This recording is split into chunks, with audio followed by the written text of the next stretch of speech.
আমার প্রিয় বন্ধুগণ, মুসলমান ভাইরা গভীর মনোযোগ লক্ষ্য করুন। বিশ্ব নবী করিম সাল্লাল্লাহু আলাইহি ওয়াসাল্লাম সর্বপ্রথম যখন দিনের দাওয়াত দেওয়া শুরু করলেন, সাহাবীরা কালেমা পড়ে মুসলমান হওয়া শুরু করলেন।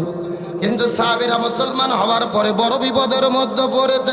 সন্তান ইসলাম ধর্ম গ্রহণ করার কারণে বাবার সন্তানকে ত্যায্য পুত্র করে বাড়ি থেকে গলা ধাক্কা দিয়ে বের করে দিয়েছে।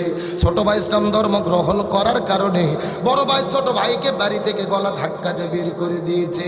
কেউ বা ঘর হারা, কেউ বা বাড়ি হারা, কারো বা থাকার মতো কোনো জায়গা নাই, কারো বা খাওয়ার মতো কোনো জায়গা নাই, খাওয়ার মতো কোনো খাদ্য নাই। এইরকম সাহাবীরা যখন বিপদের মধ্যে পড়েছে, এমন সময় আল্লাহ রাব্বুল আলামিন এই সূরা আনকাবুত নাজিল করে সাহাবীদেরকে সান্ত্বনা প্রদান করেছেন। জোরে বলেন না সুবহানাল্লাহ। এ সাতক্ষীরা মুসলমান, গভীর মনোযোগ লক্ষ্য করুন। বাপদাদার কোনো কিচ্ছা কাহিনী বলার জন্য আপনাদের মধ্যে আসে নাই, সরাসরি কোরআন থেকে রিলে করে শোনাচ্ছি। চেনেন তরমুজ? কথা কনা বাঙালি রে, তরমুজ চেনেন? আচ্ছা, আপনারা কি তরমুজের ভেতরে লাল খান না বাইরে সবুজ ঢুল্লি খান? ভেতরে লাল খান, তার মানে মজাকার ভেতরে লালের মধ্যে। তাহলে ওই যে বাইরে বাইরে যারা রাস্তায় ঘোরাফেরা করতেছে, চায়ের দোকানে আড্ডা মারতেছে, এরা হলো তরমুজের ঢুল্লি খাওয়া পার্টি। এ কথা কন। আরে মজা বুঝতে গেলে ভেতরে ঢোকা লাগবে, ওই বাইরে মজা পাওয়ার কোনো সুযোগ। আমরা দোয়া করি আল্লাহ আসার এবং ভেতরে ঢোকার তৌফিক দিক, বলেন আমিন। এ শোনেন, ভেতরে ঢুকতে চাইলেই কিন্তু ঢুকতে পারবে না। কোরআনের মাহফিলে আল্লাহ যাদেরকে কবুল করে একমাত্র তারাই ঢুকতে পারে। ওরা কিন্তু ঠিকই আসতে চাচ্ছে, কিন্তু ভেতর দিক থেকে শয়তান পিছন দিক দিয়ে ঘুরছে, বলতেছে ভেতরে ঢুকেস না, গরমের দিন বাইরেই ভালো, ওয়াজ সাটলে ভেতরে ঢুকবো, না হলে বাড়ির যেয়ে ফ্যান দিয়ে শুধবো। এরকম লোক নাই? এখন আমরা দেখি ওরা পারে না, শয়তান পারে। কি বলেন আপনারা? এখন ওরা যারা বাইরে আছে ওদের আশাবাদ, যেই কয়জন লোক সামনে আছেন আলোচনা শোনার মতো যদি মন মানসিকতা থাকে, একটু চাপ দিয়ে সবাই সামনে চলে আসেন তো দেখি। সবাই জমে জমে সামনের দিকে চলে আসেন, আর একসাথে জিকির করেন লা ইলাহা, জোরে লা ইলাহা সুবহানাল্লাহ ওয়ালহামদুলিল্লাহ লা ইলাহা, জোরে লা ইলাহা। সাধু সূরজার গ্রহ তারা,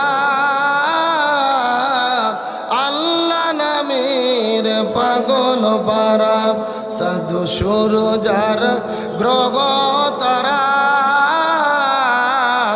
আল্লাহ নামের পাগল পারা। সাম্প্রতিক ভারতের জমিনে ওয়াকফ আইন তারা সংস্কার করে দিনে দুপুরে ভারতের জমিনে হাজার হাজার মসজিদ মাদ্রাসাকে ওই ভারতের জালেম সরকারেরা বুলডুজার দিয়ে গুড়িয়ে দিচ্ছে।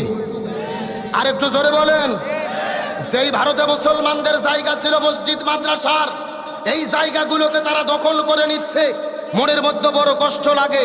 ওয়াকফ আইনে যেই ওয়াকফ ট্রাস্ট ছিল, এটা মুসলমানরা পরিচালনা করত। এখন ভারত আইন করেছে এই মুসলমানদের ট্রাস্টে পরিচালনা করবে হিন্দুরা।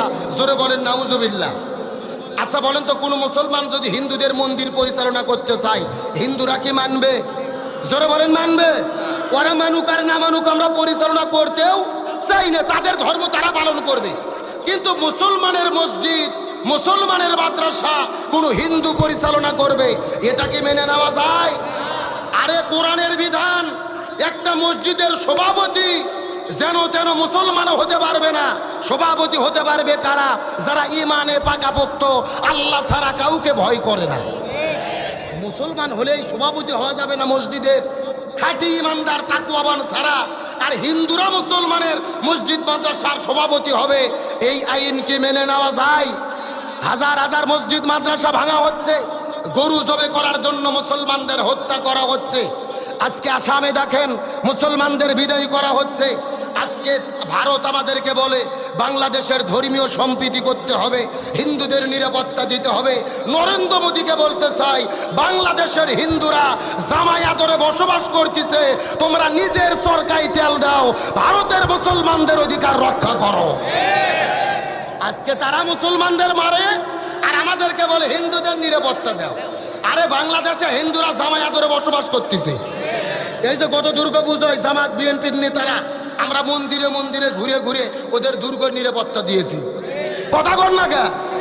আমরা ওদের দুর্গ মন্দির নিরাপত্তা দেই, আর ওরা আমার মসজিদ মাদ্রাসা ভাঙে আর আমাদের মানবতা শিখায়। বর্তমানে তামাম পৃথিবীর সবচাইতে বড় জালেম হলো এই ভারতের গুজরাটের সন্ত্রাসী নরেন্দ্র মোদী। আমরা বলতে চাই অনতিবিলম্বে ওয়াকফ সংস্কার যে আইন তোমরা করেছো এটা বাতিল করো, নতুবা বাংলাদেশের কোটি জনতা ভারতের সীমান্ত ঘেরাও করতে বাধ্য হবে।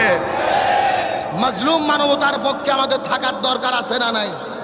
দিনে দুপুরে তোমরা মসজিদ ভাঙবে, মাদ্রাসা ভাঙবে, আর আমরা এখানে ঘুম পারবো, এমন হতে পারে না। রসুল বলেছেন পুরো মুসলিম উম্মাহ একটা দেহের মতো, এক জায়গায় যদি আঘাত লাগে আর এক জায়গায় আঘাত লাগতে হবে, এটাই হলো ঈমানের দাবি। বেশি সময় আপনাদের মধ্যে নেব না, ঘন্টাখানিক কি টাইম আলোচনার সময় দেওয়া যাবে? শেষ পর্যন্ত থাকবেন তো ইনশাল্লাহ? দেখি থাকবেন না কারা কারা, একটু হাত তোলেন। হ্যাঁ, যে একজন হলো হুজুগে বাঙালি, যাই বলে হাই রে তারই সাথে যাই রে, বোঝা শোনা নাই রে, এরকম হলে হবে না। সত্য সত্য শেষ পর্যন্ত থেকে আখিরি মোনাজাত করে কারা কারা যেতে চান টান টান করে দুটো হাত আল্লাহকে তুলে দেখান। লিল্লাহি তাকবীর। এ সাউন্ড হয় না, হাত উঠান থেকে মুরবি মুরবি মুরবি, হাত উঠান হাত উঠান। হ্যাঁ সেলাই, হ্যাঁ মামুরি সব হাত উঠান দেখে, সবাই একটু একসঙ্গে গলা খাগার দান তো দেখে। লিল্লাহি তাকবীর। আল কোরআনের আলো, আল হাদিসের আলো, দুনিয়ার মুসলিম ইসলামের শত্রুরা, কোরআন আছে যেখানে, হাদিস আছে যেখানে, আল কোরআনের আলো সংসদে জালো, সারা বাংলায় জালো। লিল্লাহি তাকবীর। আলহামদুলিল্লাহ বলেন। আপনারা সবাই কিন্তু হাত তুলে ওয়াদা করলেন শেষ পর্যন্ত থাকবেন। এখন না থেকে যদি উঠে চলে যান, ওয়াদা ভঙ্গ করা কিসের লক্ষণ? মুনাফিকের লক্ষণ। আপনাকে মুনাফিক হতে চান? জোরে বলেন, হতে চান? মুনাফিক হতে চান কি চান না এটা মুনাজাতের আগে বোঝা যাবে। জোরে বলেন, কিসের আগে? মুনাজাতের আগ পর্যন্ত লক্ষ্য করে দেখেন কারা কারা উঠে উঠে চলে যায়। যারা যারা উঠে যাবে মনে করবেন ওই গ্রুপের লোক। আল্লাহ তাআলা শেষ পর্যন্ত থাকার তৌফিক দান করুক, বলেন আমিন। এখন যদি আপনারা অনুমতি দেন আমি সরাসরি কোরআন থেকে তাফসীর শুরু করতে চাই। আপনারা কি রাজি আছেন ভাই? সবাই আমার সঙ্গে পড়েন আউযু বিল্লাহি মিনাশ। আপনাদের সাক্ষীরা এগুলো পড়লে কি গুনাহ হয়? জবান খুলতেছেন না কি জন্যে? একসঙ্গে বিসমিল্লাহির রহমানির রহিম। কোরআন তেলাওয়াত করলে আমরা কি ডাকবো? চিৎকার করে বলবো কি? রসুল বলেছেন যারা জীবিত অবস্থায় আল্লাহর নামে তাকবীর বেশি দেবে ওদের হাড়ের সমস্ত ব্যারাম আল্লাহ তাআলা ভালো করে দেবে। চিৎকার করে বলেন তো দেখ, আল্লাহু আকবার। আলিফ লাম মিম।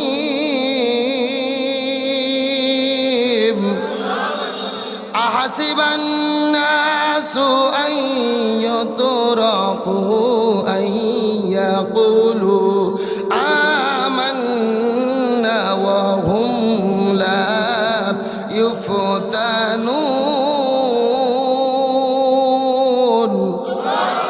ওয়ালাকাদ ফাতান্না আল্লাযীনা মিন ক্বাবলিহিম ফালায়া'লামান্না আল্লাহু আল্লাযীনা সাদাকু ওয়ালা ইয়া'লামান্নাল কাযিবিন। সূরা আনকাবুত 20 নম্বর পারার 15 নম্বর 20টার 10 নম্বর লাইন 1 থেকে 3 নম্বর আয়াতে কারিমা। তাফসীর ইবনে কাসির, তাফসীরে কাবির, তাফসীরে কুরতুবী, তাফসীরে মুনির, তাফসীরে মারিফুল কোরআন, তাফসিরে খাজিন, তাফসিরে তাবারি, তাফসিরে ফি জিলালিল কোরআন, তাফসিরে তাফহিমুল কোরআন।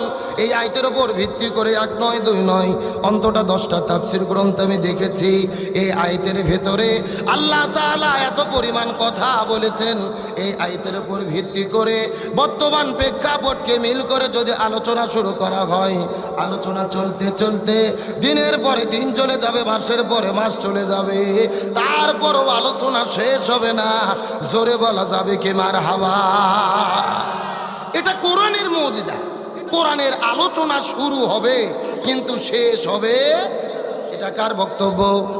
আল্লাহ রাব্বুল আলামিন বলেছেন, ওয়ালাউ আন্না মা ফিল আরদি মিন শাজারাতিন আকলামুন ওয়াল বাহরু ইয়ামুদ্দুহু মিন বাদিহি সাবআতু আবহুরিন মা নাফিদাত কালিমাতুল্লাহ ইন্নাল্লাহা আজিজুন হাকিম। সূরা লোকমান 21 নম্বর পারার 12 নম্বর পৃষ্ঠার 13 নম্বর লাইন 27 নম্বর আয়াতে কারিমা। তাফসীর ইবনে কাসিরের মধ্য থেকে বলতেছি, আল্লাহ রাব্বুল আলামিন বলে, হে পৃথিবীর মানুষেরা ভালো করে বোঝার চেষ্টা করো, আমি তোমাদেরকে যে কোরআন দান করেছি, এই কোরআনের যদি তোমরা একটা শব্দের ব্যাখ্যা করতে চাও, চিৎকার করে বলেন তো দেখি কয়টা শব্দ? আরো জোরে, জোর হলো না।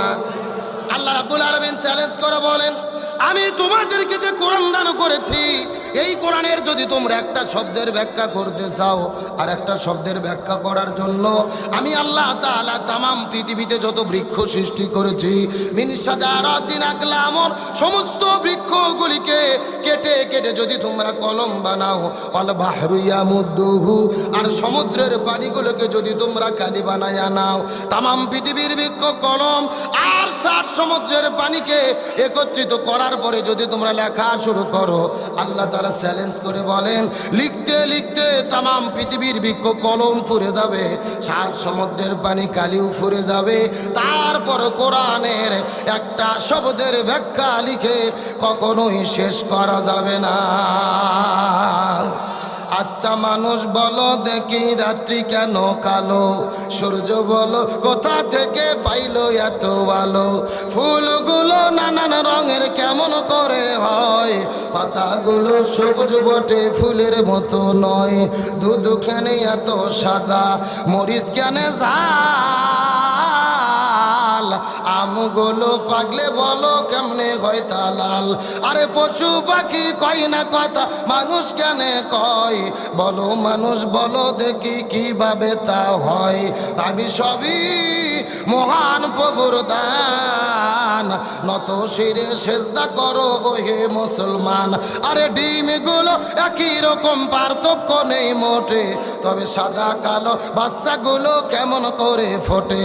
আমরা সবাই বাস করি এই পৃথিবীর রঙে, হাতের লেখা মুখের চেহারা মেলে না কারো সঙ্গে, আর মেলে না গলার আওয়াজ আঙুলগুলোর টিপ। আল্লাহ তাআলা একজন আছেন, প্রমাণ হলো ঠিক, চিৎকার করে বলেন মারহাবা। জোরে লা ইলাহা লা ইলাহা লা ইলাহা ইল্লাল্লাহু মুহাম্মাদুর রাসূলুল্লাহ। সকলে পড়ি সাল্লাল্লাহু।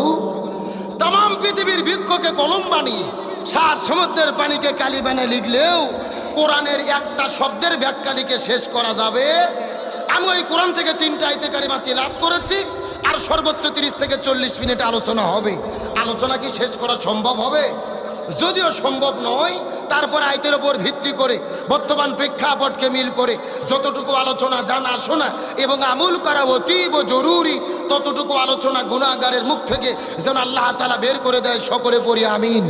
তার আগে আপনাদের একটা কথা জিজ্ঞেস করতে চাচ্ছি, আমার কথা বুঝতে কি কোনো সমস্যা হচ্ছে?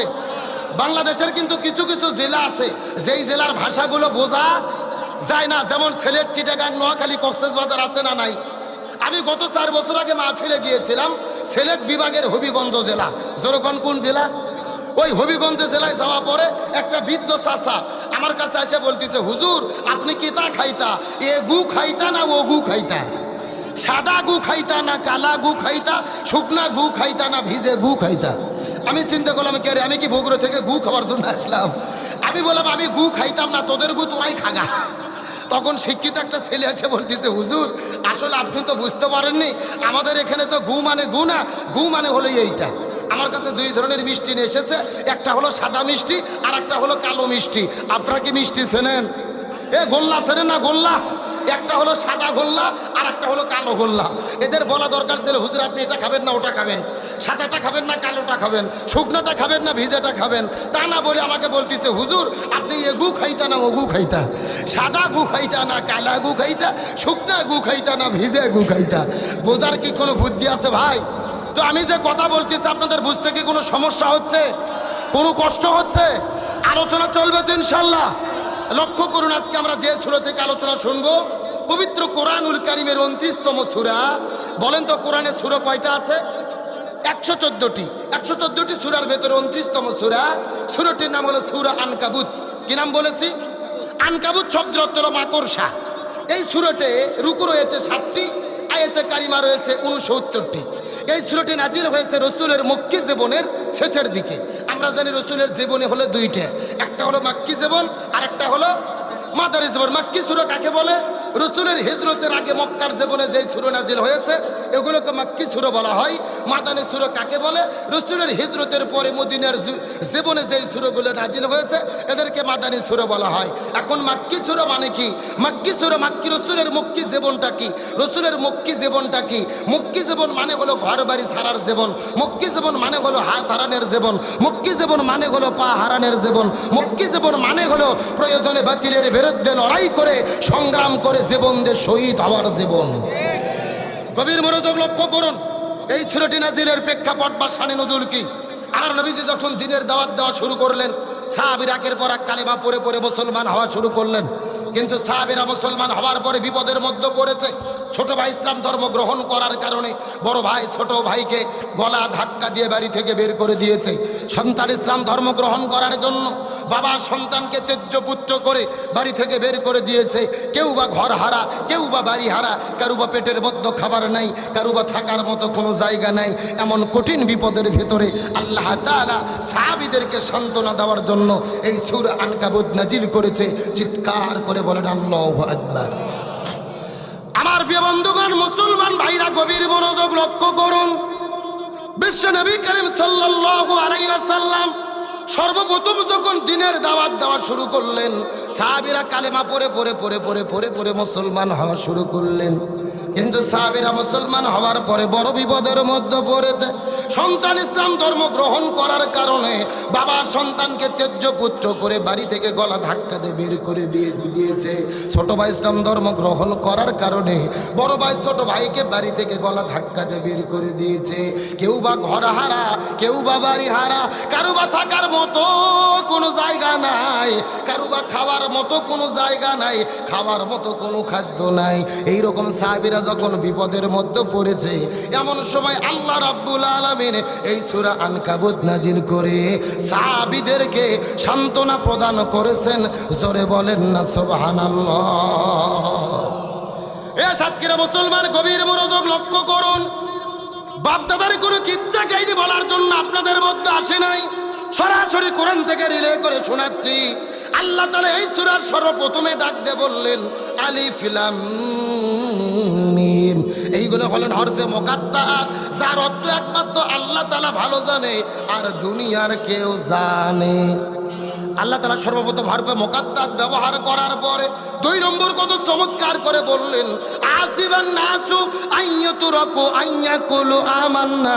মানুষেরা কি মনে করেছে ঈমান এনেছি এই কথা বললেই আমি তাদেরকে ছেড়ে দেব, অথচ আমি আল্লাহ তাআলা তাদেরকে ঈমানের পরীক্ষা গ্রহণ করব না। ওয়ালাকাদ ফাতান্নাল্লাযীনা মিন ক্বাবলিহিম, অথচ ইতিপূর্বে এই পৃথিবীর জমিনে যত নবী রাসূল বিদায় নিয়ে চলে গেছে আমি আল্লাহ তাআলা তাদেরকে ঈমানের পরীক্ষা গ্রহণ করেছে। সুতরাং জেনে নাও কিয়ামত কিয়ামত পর্যন্ত ইমানের দাবি যারা করবে আমি আল্লাহ অবশ্যই তাদেরকে ইমানের পরীক্ষা গ্রহণ করব। আমি কি বললাম আপনাকে বুঝতে পেরেছেন? আল্লাহ তাআলা বলতিছে মানুষেরা কি মনে করেছে ইমান এনেছি এই কথা বললেই আমি তাদেরকে ছেড়ে দেব, অথচ আমি আল্লাহ তাআলা তাদের ইমানের পরীক্ষা গ্রহণ করব না। ওয়ালাকাদ ফাতান্নাল্লাযীনা মিন ক্বাবলিহিম, অথচ ইতিপূর্বে যত নবী রাসূল পৃথিবী থেকে বিদায় নিয়ে চলে গেছে আমি আল্লাহ তাদের ইমানের পরীক্ষা গ্রহণ করেছি। সুতরাং কিয়ামত পর্যন্ত ইমানের দাবি যারা করবে আমি আল্লাহ তাদেরকে অবশ্যই ইমানের পরীক্ষা গ্রহণ আরে করব না, করবই। জোরে বলেন কর। সুতরাং আজকের আলোচনার সাবজেক্ট হলো ইমানের পরীক্ষা। পরীক্ষা অলরেডি কিন্তু শুরু হয়ে গেছে। এই যে এক হক্কা বাতাস শুরু হয়েছে, দেখেন 4 জন উঠলো। এরা চিন্তা করতেছে আমাদের বাড়ি ঘর মনে হয় উড়ে গেল। এত চাই আহম্মকরা জানে না আল্লাহ যদি বাড়ি উড়তে চায় এদের যাওয়াতে রক্ষা হবে না। কথা কর না গে। আরে সাবজেক্টে ধরছে ইমানের পরীক্ষা। পরীক্ষা বলার আগে পরীক্ষা শুরু। আল্লাহ দেখতে চায় ঝড় বৃষ্টি হলেও কারা মাহফিলে থাকে আর কারা উঠে চলে যায়। অত সোজা না ইমানদার হওয়া। এতক্ষণ ধরে গর্বে বসে আছেন, কপাল ঘামে গেছে, কেন বাতাস হচ্ছে আরাম লাগতেছে না? আল্লাহ তো রহমত ছড়ব বাতাস দিতে পারে। আপনি কি ইমানদারের ইমানদার লাভতে চট করে উঠে বললেন। আজকের আলোচনার বিষয় হলো পরীক্ষা। জোরে বলেন সাবজেক্ট কি? আরো জোরে, সাউন্ড নাই। আপনাদের কি কষ্ট হচ্ছে? এই যে আমি বসে আছি মাঝখান দিয়ে সোজা, ডান দিকে এক ভাগ বাম দিকে আর এক ভাগ। আপনারা মুখ বন্ধ করে থাকেন, আপনারা বলেন তো দেখি আজকের আলোচনার বিষয় কি? আরো জোরে। আপনারা মুখ বন্ধ করে থাকেন, আপনারা বলেন তো দেখি আজকের আলোচনার বিষয় কি? ওরে বাবা, কেন ভাগ করে জেনে সাউন্ড বাজতেছে? তার মানে আপনি আলসেমি করতেছে না? এ সাতক্ষীরা মুসলমান গভীর মনোযোগ লক্ষ্য করুন। ডানে যারা আছেন কথা বলবেন, বামে যারা আছেন তারাও কথা বলবেন, মঞ্চের চতুর্দিকে যারা বসে আছেন তারাও কথা বলবেন। সবাই মিলে চিৎকার করে একসঙ্গে বলেন তো দেখি আজকের আলোচনার বিষয় কি? আরো জোরে। জোর হলো না। পরীক্ষা কাকে বলে কথাগুলো সুন্দর করে বোঝার চেষ্টা করবেন। এখন আমি আপনাদেরকে জিজ্ঞাসা করি, বলেন তো দেখি এ সাতক্ষীরার মুসলমানদের জাতির পিতার নাম কি? না না, যারা জবান খুলতেছেন এরা কারা? অন্য কেউ আছে নাকি? চিৎকার করে বলেন মুসলমানদের জাতির পিতার নাম কি? কে বলেছেন? মিল্লাতা আবিকুম ইব্রাহিম ওয়াসাম্মাকুমুল মুসলিমিন। আল্লাহ তাআলা ডাকতে বলে হে পৃথিবীর মুসলমানেরা গভীর মনোযোগ। তোমাদের জাতির পিতার নাম হলো ইব্রাহিম আলাইহিস সালাম, আর আমি তার মাধ্যমে তোমাদের নাম রেখেছি মুসলমান। ইব্রাহিম আলাইহিস সালামকে আপনি ইমানের পরীক্ষা দিলেন। যখন দিনের দাওয়াত নিয়ে চলে গেছেন ওই নমরুদের কাছে, নমরুদ দিনের দাওয়াত গ্রহণ করে নাই, ইব্রাহিম নবীকে আগুনের মধ্যে ফেলে দিল।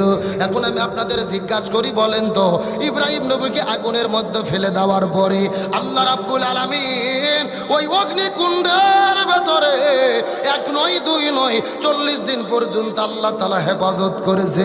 চিৎকার করে বলা যাবে কি আল্লাহু আকবার? এখন আমি আপনাদের জিজ্ঞাসা করি, বলেন তো ইব্রাহিম নবীকে যে আগুনের মধ্যে ফেলে দেওয়া হলো, ইব্রাহিম নবী কি চোর ছিল, ডাকাত ছিল, নারী ধর্ষণ করেছিল? তাহলে কিসের জন্য ইব্রাহিম নবীকে আগুনের মধ্যে ফেলে দেওয়া হলো? কালেমার দাওয়াত দেওয়ার কারণে ইমানের পরীক্ষা দিতে গিয়ে ইব্রাহিম নবী অগ্নিকাণ্ডের মধ্যে নিক্ষিপ্ত হয়েছিল। এখান থেকে বোঝা গেল সাতক্ষীরের মুসলমান আমরাও যদি ইমানের কথা বলি, ইমানের পথে চলি, ইমানের আন্দোলন করে ওই ইব্রাহিম নবীর মতো মাঝে মধ্যে আমাদেরকে আগুনে ঝাঁপ দেওয়া লাগতে পারে। আরো জোরে বলেন। আমাদের জাতির পিতা ইব্রাহিম আলাইহিস সালাম, অথচ গত 16 বছরে বাংলাদেশে দেখেছি বঙ্গবন্ধুকে জাতির পিতা বানাইয়া মূর্তি আর ভাস্কর্য তৈরি করে রাস্তাঘাটে মোড়ে মোড়ে স্কুল কলেজ ভার্সিটিতে বঙ্গবন্ধুর মূর্তি দিয়ে এই বাংলাদেশের 18 কোটি মানুষকে তারা শিরকের দিকে নিমজ্জিত করেছিল। আল্লাহর কি খেলা? আল্লাহ সব সহ্য করে, শিরিক সহ্য করে না। স্বৈরাচার হাসিনা যখন পালিয়ে গেছে 5 মিনিটের ভেতরে বাংলাদেশে যত বঙ্গবন্ধুর ভাস্কর্য ছিল আল্লাহ মাটির সঙ্গে মিশে দিয়েছে। এগুলো কার ফয়সালা? আল্লাহ বলেন ইন্না শিরকালা জুলমুন আযীম, শিরিক হলো মহা জুলুম। অন্য জায়গায় আল্লাহ বলেছেন আল্লাহ সব গুনাহ মাফ করলেও শিরিকের গুনাহ মাফ। এখন বলেন ইব্রাহিমকে আগুনে ফেলে দিল কে? নমরুদ। আল্লাহ নমরুদ, জোরে বলেন কে? এখন বলেন তো নমরুদ বিদায় হয়েছে কিভাবে? জোরে বলেন। তাও যেন তেন মশা না ভাইরে, ভালো মশা হলে তাও হতো। হাত ভাঙা, পাও ভাঙা, কানা, ল্যাংরা মশা, ল্যাংরা। ওই ল্যাংরা মশা নমরুদের নাকের মধ্যে দিয়ে ঢুকে মগজের যে কামড়ানো শুরু করছে। নমরুদ পাগল হয়ে নিরাপত্তা বাহিনীর লোকজনক বলতেছে আঘাত করো, আঘাত করো। নিরাপত্তা বাহিনীর লোকজন বলতেছে হুজুর আঘাত করব কি দিয়ে? আমাদের পাশে তো জুতো ছাড়া কিছু নেই। নমরুদ বলতেছে জুতো দিয়ে বেরিয়ে সুবহানাল্লাহ। এই নিরাপত্তা বাহিনীর লোকজন যতক্ষণ জুতো দিয়ে মাথার বাড়ি দেয় ততক্ষণ মশা কামড়ায় না। সুবহানাল্লাহ জোরে কর। এইরকম বেড়াইতে বেড়াইতে 3 দিন পার হয়ে গেছে। নিরাপত্তা বাহিনীর লোকজনের বাবা মা আসছে, আসে বলছে বাবা কি চাকরি নিলে? দিনেও ডিউটি, রাতেও ডিউটি, তোমাদের কি ছুটি নাই? তখন এই নিরাপত্তা বাহিনীর লোকজন নমরুদকে বলে যাবা না, দয়া করে ছুটি দেন, বাবা মা আসছে। নমরুদ বলতেছে ছুটি মানে বেতনটা ছিল ডবল করে দিলাম, তোরা মাথার বাড়িয়ে। বেতন কি করে দিয়েছে? ডবল করে দিয়েছে, মাথার বাইরে দেওয়া শুরু হয়ে গেছে। এরকম চলতে চলতে 7 দিন পরে, জোরে বলেন কয়দিন পর? 7 দিন পর নিরাপত্তা বাহিনীর লোকজন স্ত্রী সন্তান আসছে, আচ্ছা বলছে ওগো প্রাণের স্বামী কি চাকরি নিলেন? এত টাকা পয়সাতে কি হবে? বাড়িতে ফেরেন না, বাড়িতে কি যাবেন না? আমাদের কথা কি মনে নেই? নিরাপত্তা বাহিনীর লোকজন নমরুদকে বলে যাবা না, স্ত্রী সন্তান এসেছে, দয়া করে ছুটি দেন। নমরুদ বলতেছে ছুটি দিলেই তো বিপদ, জুতো থেমে গেলেই মশার কামড় শুরু হবে।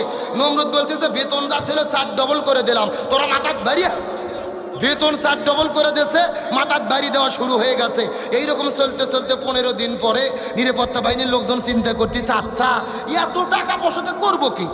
বাবা মা চলে গেল, স্ত্রী সন্তান চলে গেল, এত টাকা পয়সাতে কি হবে? আল্লাহ ওদের মাথা বিগড়ে দিয়েছে। পাশে ছিল বিশাল বড় একটা পাথর, পাথর তুলে মাথাতে এমন একটা বাড়ি দিয়েছে, মাথা ফাটে 2 ছাউ। ন্যাংরা মশা বার ভাই বলতেছে কলু সালামা, তোরাও বাঁচলি আমরাও বাঁচলাম। আল্লাহ আকবার জোরে কোন। এখন নমরুদের ওয়াজ শুনলে শুধু হবে না, বাংলাদেশের নমরুদের সঙ্গে ওয়াজ মিল করা লাগবে। বাংলাদেশে ভোট যখনই আসে পুলিশের বেতন বেড়ে যায়, কথা কর না। আমরা 16 বছর কি দেখেছি? ভোটের আগে পুলিশের বেতন বাড়ে, আর্মির পুলিশ বেতন বাড়ে, র্যাবের বেতন বাড়ে। আর এদেরকে বলে খামাখা দিনের বেলা ডিউটি করার দরকার নাই, দিনের কাম তোমরা রাতে করো, কথা কর না। ওরা বেতন বেড়ে নিয়ে আগেই রাতের বেলা বাস্ক ভরাইয়া বাস একেবারে নৌকো মার্কাত জিতে ইন্ডিয়ার দিল্লি পাঠিয়ে দেয়, এভাবেই চলেছে। কিন্তু বেতন বাড়তে বাড়তে যখন ছেলে পেলে রাজপথে নেমেছে, নিরাপত্তা বাহিনীর লোকজন বলতেছি এত টাকা পয়সাতে কি হবে? শেখ হাসিনার জামাই সেনাবাহিনীর প্রধান ওয়াকারুজ্জামান তখন আস্তে করে যায় বলতেছে আম্মা চেয়ার থেকে নামেন, কথা কয় না। ঘড়ি ধরে বলতেছে 45 মিনিট টাইম। কয় মিনিট? বলতেছে 45 মিনিটের মধ্যে যদি গণভবন না ছাড়েন ছাত্র জনতা ভেতরে ঢুকবে, হাসিনা থাকবে, হাসিনার পিঠের চামড়া থাকবে না। শেখ হাসিনা বলতেছে এত মহব্বত করে তোমার সেনাবাহিনীর প্রধান বানালাম, একটু 5টা মিনিট টাইম দাও, বক্তব্য দেই। ওয়াকারুজ্জামান করছে বক্তব্য পরে, আগে দেয়া ছাড়েন। আল্লাহু আকবার বলবেন না? তার মানে নিজের লোককে সেনাপতি বানাইয়া র্যাব পুলিশ বিজিবির বেতন বাড়াইয়া রক্ষা হয়নি, আল্লাহ জালেমকে বিদায় করতে বাধ্য হয়েছে। এখন আবার বলতেছে আমরা সীমান্তের কাছেই আছি, যে কোনো সময় শর্ট করে ঢুকে পড়তে পারি। আমরা বলতেছি ম্যাডাম আসেন, এটা তো বাবার দেশ, আপনি আসেন, আপনি শর্ট করে ঢুকবেন আর আমরা আপনাকে ফট করে আয়না ঘরে ঢুকে দেবো, কথা কর না গা। ও শর্ট করে ঢুকবে, আমরা কি ফিডার খাবো? আঙুল চুষবো, কোথায় ঢুকে দেবো? বুবু আইবা তুমি আইবা গো, এইবার আইসা বুবু ক্ষমতা পাইবা না। একটু জোরে বলেন, জোরে বলেন। এ যারা ঠিক বলবে না মনে করবে না এই গ্রুপের লোক, জোরে বলেন ঠিক। বুবু আইবা তুমি আইবা গো, এইবার আইসা বুবু ক্ষমতা পাইবা না। খোঁজ নেই বুবু কাদের কাকার অবস্থা খারাপ, ধরবে সে বাবা আবার হারুন আঙ্কেল এখন সামনে আসে না। নেতা কর্মী সব ছেলের ভেতর বুবু আছে ডরের উপর, কখন জানি আসে গ্রেফতারি পরোয়ানা। বুবু আইবা তুমি আইবা গো, এইবার আইসা বুবু ক্ষমতা পাইবা না। বয়স তোমার 80 বছর, ও ডাকছে বুবু তোমায় কবর, দাফন হবে কোথায় সেইটা ভাবলা না। বুবু আইবা তুমি আইবা গো, এইবার আইসা বুবু সিয়ার পাইবা না। কথা বলেন ঠিক কিনা? আল্লাহর কোরআন বলেছে কুতিবা আলাইকুমুল কিসাস, হাতের পরিবর্তে হাত, পায়ের পরিবর্তে পা, চোখের পরিবর্তে চোখ, জীবনের পরিবর্তে জীবন। এই আয়াতের ডিজিটাল ব্যাখ্যা হলো আয়না ঘরের পরিবর্তে আয়না ঘর। এখন বলেন তো আয়না ঘর আমরা তৈরি করেছি নাকি ওরাই করেছে? আমাদের প্রিয় ভাই ব্রিগেডিয়ার আমান আজমি ব্যারিস্টার আরমানকে 13 বছর ধরে জেলে বন্দি রেখেছে। সূর্যের আলো দেখতে দেয়নি, বাইরের বাতাস দেখতে দেয়নি, এমনকি আজান যখন হতো ওই সূর্যের ওই বক্সে গান বাজাইয়া আজান পর্যন্ত শুনতে দিত না। সুতরাং ডক্টর ইউনূস সরকারকে বলি, ওই স্বৈরাচার এমপি মন্ত্রী দোসর যারা গ্রেপ্তার করা হয়েছে আমরা দেখতে পাচ্ছি, এদেরকে জামাই আদরে আদালতে উঠানো হয়। আর জামাই আদর নয়, এদের প্রত্যেকেই আয়না ঘরে বন্দি করে রাখতে হবে। আমার কথার সঙ্গে একমত? কারা কারা একমত? দুটি হাত আল্লাহকে তুলে দেখায়।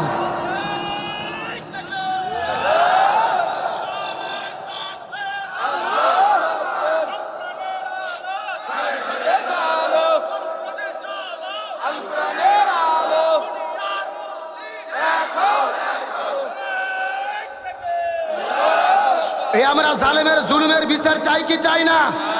এই যে ডক্টর মোহাম্মদ ইউনূস ক্ষমতা গ্রহণ করেছে, তার সফলতা ব্যর্থতা দুই দিকে বিবেচনা করলে আছে। কিন্তু একটা কথা মনে রাখেন, ডক্টর ইউনূস যদি ক্ষমতা গ্রহণ না করত, ওই ভারতেরা এতদিন ষড়যন্ত্র করে ক্ষমতা গ্রহণ করে স্বৈরাচার হাসিনাকে ঢুকে দিত। একমাত্র ডক্টর ইউনূসের কারণে এই ভারত বহু ষড়যন্ত্র করেছে, কিন্তু কোনো কাজে আসে নাই। আজকে ডক্টর মোহাম্মদ ইউনূস কাতারে গিয়েছেন, কাতার সরকারের সঙ্গে মিটিং করেছেন। কাতার বলেছে বাংলাদেশ থেকে সেনাবাহিনী নেবে, প্রতি মাসে বেতন দেবে 3 লক্ষ টাকা। আল্লাহ আকবার বলবেন না? আপনি ভালোকে ভালো বলেন। ডক্টর মোহাম্মদ ইউনূস যেই কাজগুলো করতেছে, ভালো কাজের প্রশংসা করতে হবে। অনেকে শুধু বলতেছে নির্বাচন দাও, ভোট দাও, তাড়াতাড়ি ভোট চাই, ক্ষমতার চেয়ারত বসতে চাই। শোনেন, আমরাও ভোট চাই। আমার বয়স 34 বছর, আল্লাহর রহমতে জীবনে একবারও ভোট দিতে পারিনি। সুবহানাল্লাহ কোন কি জোরে কোন নাউজুবিল্লাহ। তাহলে আমার বয়স যদি 34 বছর হয়, জীবনে একবারও ভোট দিতে পারিনি। ওরা আগেই তাহাজ্জুদ নামাজের সময় কাম সারে ফেলছে। তার মানে আমার মতো যেই যুবকদের বয়স, এরা কেউ ভোট দিতে পারেনি।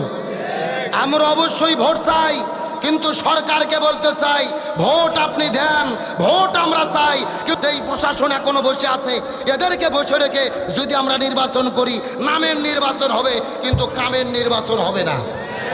আপনি এগুলোকে সংস্কার করেন। গত 16 বছরের স্বৈরাচার হাসিনা এই দেশটাকে ধ্বংস করে সমুদ্রের অতল গহ্বরে নিয়ে চলে গেছে। ওখান থেকে উত্তরিত করার জন্য ডক্টর ইউনূসকে কিছুদিন সময় দেওয়া দরকার আছে না নাই? আর যেই বিচার 2000 ছাত্র জীবন দিল স্বৈরাচার ডাইনি হাসিনা আর এমপি মন্ত্রী, এদের বিচার যদি এই সরকার করার মতো সময় না পায়, পরবর্তীতে কিন্তু বিচার হবে না। এই জন্য আমরা অবশ্যই ভোট চাই, তবে ভোটের আগে আমার শহীদ ভাইদের এই বিচার আমরা নির্বাচনের আগে দেখতে চাই। জোরে বলেন, চাই কি চাই না? আজকে ডক্টর ইউনূসকে নিয়ে বহু সমালোচনা। এর আবার বলে ডক্টর ইউনূসের ম্যান্ডেট কি? ওনার তো কোনো ম্যান্ডেট নেই, নির্বাচিত সরকার না। আরে পাগল, শুধুমাত্র ভোট দিয়ে ম্যান্ডেট পাওয়া যায় না, ভোট দিয়ে সমর্থন পাওয়া যায় না। ইসলামী শরীয়তের দৃষ্টিভঙ্গি মেনে, রসুলের তরিকায়, খেলাফত তরিকায়, ইসলামী আইন মেনে ডক্টর ইউনূস রাষ্ট্রপ্রধান হয়েছে। আলহামদুলিল্লাহ বলেন। আমার নবীজি যখন বিদায় নিয়ে চলে গেল, আবু বকর খলিফা হয়েছিল কি ভোটে? না সবার সম্মতিতে? আর আমরা যখন স্বৈরাচার হাসিনা পালিয়ে গেছে, বাংলাদেশে 3 দিন সরকার ছিল না, আমরা বিপদে ছিলাম, কেমনে রক্ষা পাবো? আমরা বাংলাদেশের 18 কোটি জনগণ জামাত, বিএনপি, চরমোনাই, হেফাজত সব দল মিলে আমরা ইউনূসকে বিদেশ থেকে ধরিয়ে এনে ক্ষমতার চেয়ারত বসে দিছি। ও কি ক্ষমতা চেয়েছিল? আমরাই তো তাকে সমর্থন করে ক্ষমতা বসাইছি। ভোট মানে শুধু সেল মারা না, ভোট শব্দের অর্থ হলো সমর্থন। এই সমর্থন সেল মারে হয়, এই সমর্থন মুখের মাধ্যমে হয়। এর ডক্টর ইউনূস যখন ক্ষমতা গ্রহণ করেছে, বাংলাদেশের এমন কোনো লোক ছিল তার বিরুদ্ধে ছিল? 18 কোটি মানুষ আমরা সমর্থন করেছি। বাংলাদেশের 2 জন শাসক সরাসরি সব মানুষের সমর্থনে ক্ষমতা নিয়েছিল। 1 নম্বর হলো শহীদ প্রেসিডেন্ট জিয়াউর রহমান। আপনাকে সত্যকে স্বীকার করতে হবে, 7ই নভেম্বর গণবিপ্লব সংহতির মাধ্যমে তাম বাংলাদেশের মানুষ বিপদে পড়ে শহীদ প্রেসিডেন্ট জিয়াকে রাষ্ট্রপতি বানিয়েছিল। আর এইবার হাসিনা পালিয়ে যাওয়ার পরে তাম বাংলাদেশের মানুষেরা ইউনূসকে ক্ষমতায় বসাইছে। সুতরাং ডক্টর ইউনূসের ম্যান্ডেট নাই, এটা যারা বলে বুঝতে হবে তারা তাদের স্বার্থ হাসিলের জন্য বলে। ডক্টর মোহাম্মদ ইউনূসের ম্যান্ডেট হলো 5ই আগস্টের গণ অভ্যুত্থান। গণ অভ্যুত্থানের মাধ্যমে বিপ্লবী সরকার হয়েছে। আজকে আমরা ডক্টর ইউনূসের পক্ষে ভারত ষড়যন্ত্র করেছে, পারে নাই। স্বৈরাচার হাসিনা পালিয়ে যাওয়ার পরে ডক্টর ইউনূস ক্ষমতা নিল, তখন ভারত কি বলেছে? বাংলাদেশে পিএস দেব না, আলু দেব না। আমরা বলছি তোদের পিএস আর আলু আমরা খাবো না। কথা কন না গা। আজকে ভারতের পিএস হলো 1.5 টাকা কেজি, আলু হলো 2 টাকা কেজি। পচে গন্ধ উঠতেছে, ভারতের কৃষকেরা রাস্তার মধ্যে ফেলে দিয়ে নরেন্দ্র মোদীর বিরুদ্ধে আন্দোলন করতেছে। মোদি হটাও, দেশ বাঁচাও, মোদি দাদা সিটিং বাস। আল্লাহ আকবার বলবেন না? আল্লাহর কোরআন বলে ওয়ামাকারু ওয়ামাকার আল্লাহ আল্লাহু খায়রুল মাকিরিন। তারাও ষড়যন্ত্র করে, আল্লাহ কৌশল অবলম্বন করে। কার কৌশল বিজয় হয়? আমার দেশে একটা কথা আছে, অন্যের জন্য গর্ত খুললে ওই গর্তে নিজেকেই, মানে ভারত আমাদের বিপদে ফেলাতে গিয়ে ওরা নিজেরাই বিপদে পড়েছে। সুবহানাল্লাহ বলেন। এ সত্য করে বলেন তো, গত 16 বছরে এখন ভালো আছেন না খারাপ আছেন? দ্রব্য মূল্যের দাম কম না বেশি? গত বছর মরিচ ছিল 700 টাকা কেজি, ওই মরিচে এবার 40 টাকা কেজি। গত বছর আদা রসুন 300 টাকা কেজি, ওই আদা রসুন এবার 100 টাকা কেজি। গত বছর বেগুন ছিল 400 টাকা কেজি। হাসিনা বলছিল বেগুন দিয়ে বেগুনি বানানোর দরকার নাই, মিষ্টি কুমড়া দিয়ে বেগুনি খাও। কথা কন না গা। আবার বলেছিল কাঁঠাল দিয়ে বার্গার খাও। এইবার দাম কম না বেশি? কথা কন না গা। অবশ্যই কম। গত বছর আমরা দেখেছি রোজার ভেতরে ইফতারে কারেন্ট নাই, ভেতরে কারেন্ট নাই, তারাবিতে কারেন্ট নাই, সাহারিতে কারেন্ট নাই। এইবার কি কারেন্ট গেছে?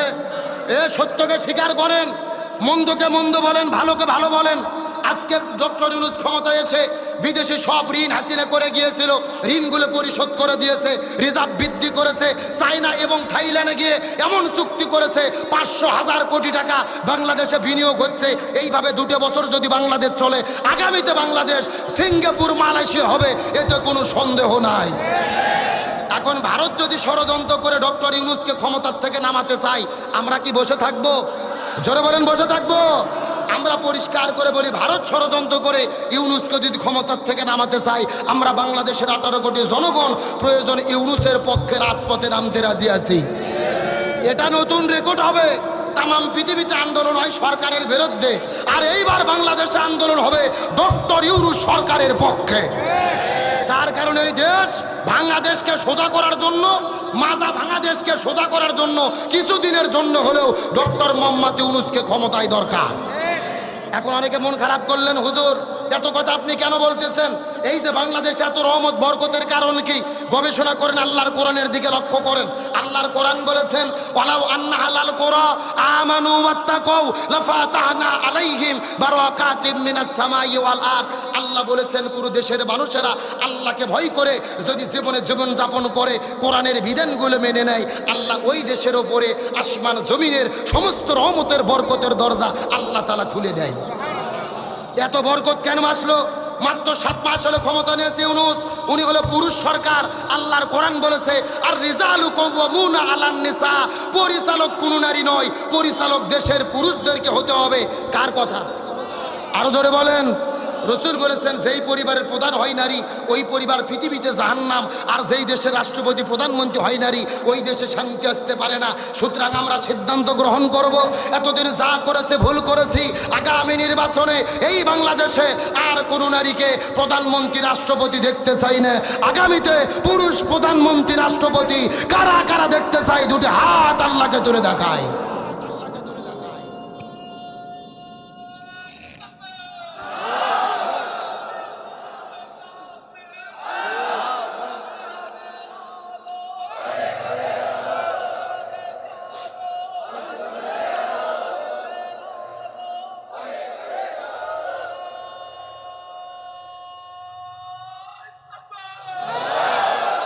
সাতক্ষীরা মুসলমান, আপনাকে মন খারাপ করলেন, শোনেন, রাজনৈতিক দৃষ্টিকোণ থেকে নেবেন না। আগামীতে নির্বাচনে ক্ষমতায় বিএনপি জামাত কে যাবে আমরা জানি না, কোনো দলের পক্ষে বিপক্ষে আমরা বলতেও চাই না। তবে আমাদের দাবি যেই দলই ক্ষমতাতে আসুক, রাষ্ট্রপতি প্রধানমন্ত্রী যেন পুরুষ হয়। কে রে, আমার বাড়ি বগুড়া জেলা, বিএনপির তারেক জিয়া যদি প্রধানমন্ত্রী হয় আমাদের কোনো আপত্তি আছে? যদি জামাতের আমির প্রধানমন্ত্রী হয় আমাদের কোনো আপত্তি আছে? যদি চরমনের পীর প্রধানমন্ত্রী হয় আমাদের কোনো আপত্তি আছে? আমার কথা, যেই হবে একটা পুরুষ হোক, আর কোনো নারীর জ্বালা আমরা সহ্য করতে চাই না। এই দাবিকে আব্দুল সালাম যুক্তিবাদী না আল্লাহর? আল্লাহ বলছে রিজালু কাওয়ামুন আলান নিসা, পরিচালক কোনো নারী নয়, দেশের পরিচালক প্রধানমন্ত্রী রাষ্ট্রপতি পুরুষদেরকে তবে কার কথা? আপনাদের কি কষ্ট হচ্ছে?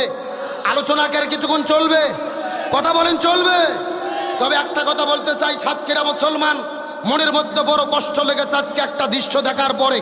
সব আসামি মুক্তি পেয়েছে, অথচ মাজলুম আলেমে দ্বীন জামাত ইসলামের যিনি নেতা এটিএম আজহারুল ইসলাম ভাইকে এখন পর্যন্ত মুক্তি দেওয়া হয় নাই।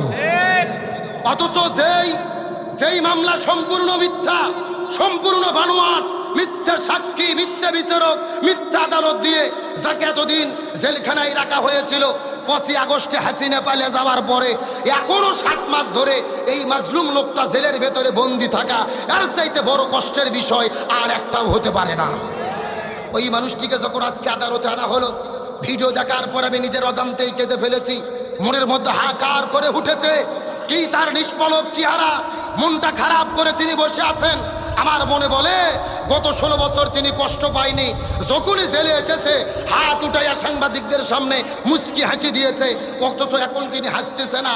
তার মনে কষ্ট হলো, এটা হাসিনের আমলে কষ্ট পেয়েছি, মিথ্যা সাজা পেয়েছি, এটা মানা যায়, কিন্তু স্বাধীন দেশে এই কষ্ট আর অত্যাচার মানা যায় না।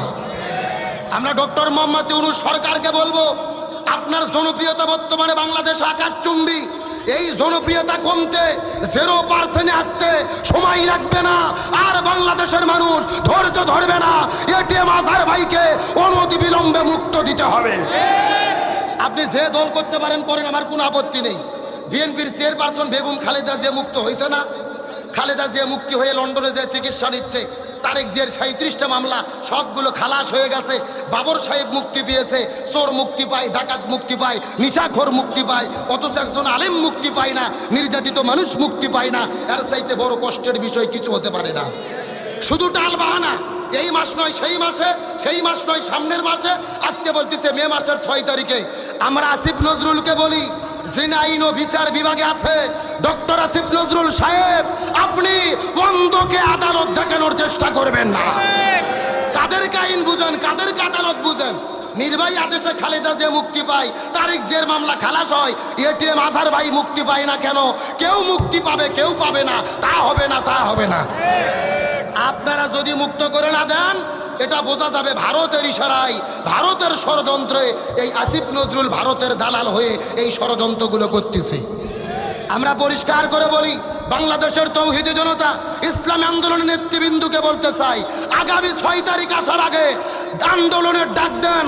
বাংলাদেশের কোটি জনতা আজহার ভাইকে মুক্ত না দিলে পুরো ঢাকা শহর ব্লক করে দিতে হবে। আমাদের দেশে একটা কথা আছে, সোজা আঙুলে ঘিউ না উঠলে আঙুল ভেঁকা করে তুলতে হয়। এদেরকে বোঝা যাচ্ছে সোজামুখে বলে সবুর করে ধৈর্য ধরে কাজ হবে না। এ ভাই যে দল করেন করেন, তবে একজন নিরপরাধ মানুষ জেলে থাক, এটাকে আমরা চাই? জোরে বলেন চাই? সুতরাং আমরা এই নিরপরাধ মানুষটার আমরা মুক্তি চাই কি চাই না? আল্লামা সাঈদীকে হারাইছি, মতিউর রহমান নিজামী, আব্দুল কাদের মোল্লা সবাই হারিয়ে গেছে, একজন লোক মাত্র বেঁচে আছে। আমার মনে বলে একে ভেতরে রেখে হত্যার ষড়যন্ত্র চলতেছে। চিন্তা করতে তো অসুস্থ লোক ভেতরে থাক, ওখানে যেন শেষ হয়ে যায়। ভারতের ইশারা আছে কিনা, রর চাল আছে কিনা, এটা দেখতে হবে। এই জমিনে নতুন করে কোনো ষড়যন্ত্র আমরা আর মানতে চাই না। আলোচনা কার কিছুক্ষণ সময় দেওয়া যাবে? চলবে চলবে, কারা কারা চলবে হাত তুলুন তো দেখি। লিল্লাহে তাকবীর, আজকের মাহফিল চলছে চলবে, সাতক্ষীরার মাহফিল, কলারুয়ার মাহফিল কতক্ষণ চলবে? সারা রাত। কেড়ে হেঁটে কি হুজুর মারা ওয়াজ নাকি? আমার বারা সারা রাত নয়, আলোচনা যেহেতু শুরু করেছি আর মিনিট 20 টাইম কি দেওয়া যাবে? এই ছেলে লোক ছেলে, হ্যাঁ বসে গেছে আলহামদুলিল্লাহ। বলেন কে রে পেশাব লাগবে? বুড়ো মানুষের, যুবক ছেলের কিসের পেশাব? আচ্ছা আমি যদি এই হুজুরকে বলি যে হুজুর আপনি 10 মিনিট ওয়াজ করেন তো, আমি একটু পেশাব করে আসি, আপনারা কি আমাকে যেতে দেবেন? তে বক্তার পেশাব না লাগলে শ্রোতার এত কিসের পেশাব? বেশি পেশাব করা লক্ষণ ভালো না, ডায়াবেটিস হবে। আর বাড়ির বউ থাকলে আরো বিপদ। কথা কর না কে?